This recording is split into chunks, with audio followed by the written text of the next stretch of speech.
Okay, so hi Bob, Hi there. and you are in Speaker's Corner. How long have you been coming to Speaker's Corner? I've been coming for just under a year. And you have a theology degree, is that right? No, I have a religious studies degree, which is different from theology. Okay, and so what do you tend to talk about when you come here? Well, I talk about a number of different things. I try to take the arguments made by Muslims against Christianity and apply them to Islam to see if Islam can stand up to the same scrutiny that Muslims seek to apply to the Christian faith. And invariably we find that it doesn't stand up to the same scrutiny. And then obviously I also talk about the Christian faith as a better alternative to Islam.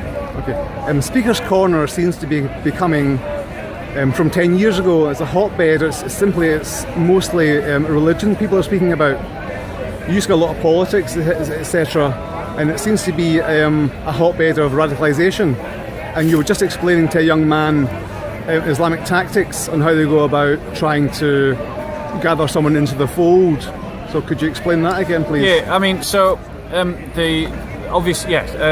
Speaker's Corner apparently had a history where politics was mainly the thing that was spoke about.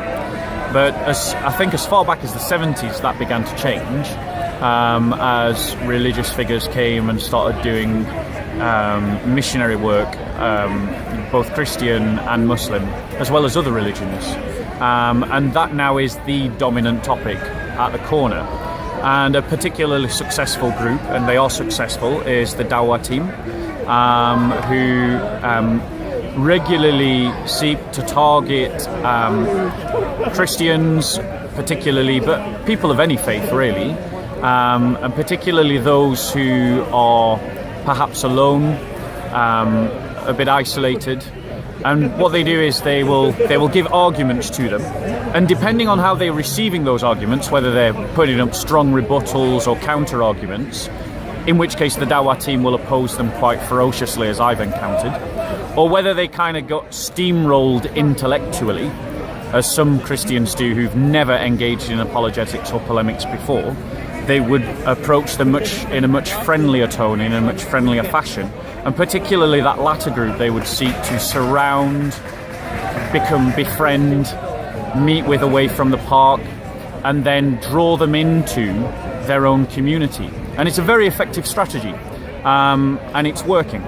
And I think that the church needs to learn about A, how to do evangelism better, and B, we need to have the right kind of Christians here at the corner, doing outreach, working in teams, and drawing people to Christ. There's been a lot of violence down here. I've spoken to people who have had some violence directed towards them. Have you had any violence towards you because of your beliefs? I've had some minor violence. I wouldn't say, I certainly know people have had worse than me. There's a whole litany of names of people that have been assaulted over the years here. It's been pretty scandalous that up until recently the police seem to turn a blind eye to the violence that is here. And it is undeniable by those of us that are regulars here as to which community is perpetrating that violence. It is the Islamic community against others, whether they're Christian or not. Against the Jews have suffered here, atheists have suffered, Christians have suffered. I myself, I've only been pushed and nudged. I've had people shout really close into my ear, but you couldn't describe that as violence. That's just harassment of a kind. It is something. I think the police have been a bit embarrassed recently, and they're trying to do more to tackle it. But it is still something that goes on, particularly in the evenings, when, for instance, Christian women are being surrounded by Muslim men. They're being touched inappropriately in inappropriate places. That goes on in the park, doesn't it? That is going on in the park, yep. And the reality is that it's really hard to try and identify which person has done that. It's very hard to capture them in the act, but it does occur, and it is something that people have to put up with.